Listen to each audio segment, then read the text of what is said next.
Welcome to Discipleship II of the Go Discipleship Development web portal.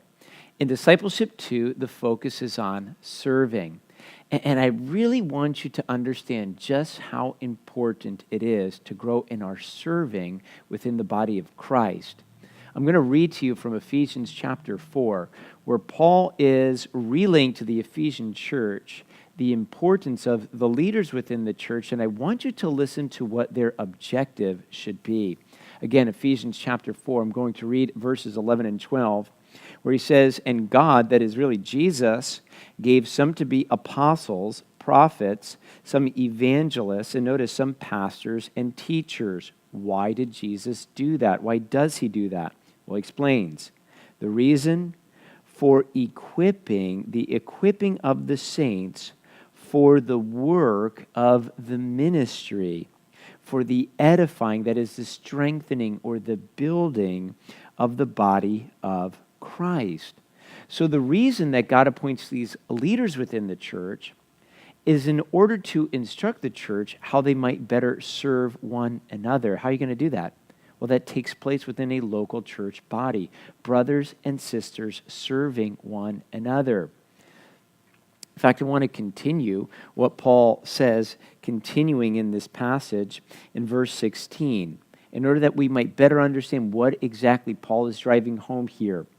He says that all of us as the body of Christ are joined and knit together by what every joint supplies. So notice every joint, that is every member is supplying something to the body according to the effective working by which every part does its share, and it causes growth of the whole body for the edifying of itself in love. So do you see how important serving is?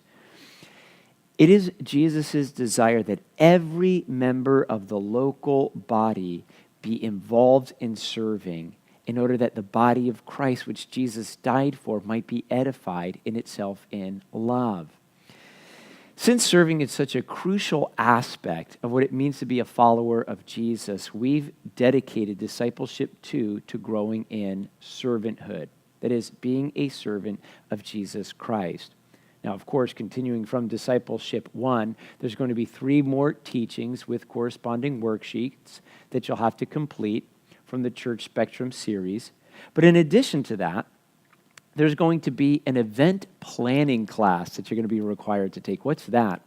Well, when you consider that nearly everything that the church does in some way or another, as far as the events are concerned, are just that, they're events. Whether it's a potluck, whether it's a dinner that we do, whether it's an outreach, whether it's a conference. Think about this. Even Wednesday and Sunday services are to some extent an event. Well, we want as many people to be equipped with the knowledge of what goes on behind those events. It doesn't mean they'll be leading them, but the more people that know, the better. In addition to that, you're actually going to assist someone in leading an event. So you're going to get some hands-on knowledge. In addition to the event planning training, there is going to be some required reading now in Discipleship II. Some people would consider this to be the gold standard in spiritual discipleship. It's a book by Oswald Chambers entitled Spiritual Leadership.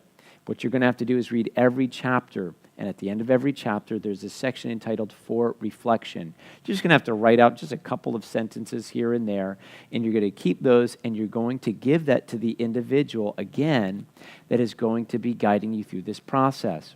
There are going to be leaders with you. They're going to do lunch with you, maybe dinner with you. They'll meet you here at the church in order to guide you along this process. Jesus says that the greatest of all shall be servant of all. So may the Lord bless you in your pursuit of humble spiritual greatness.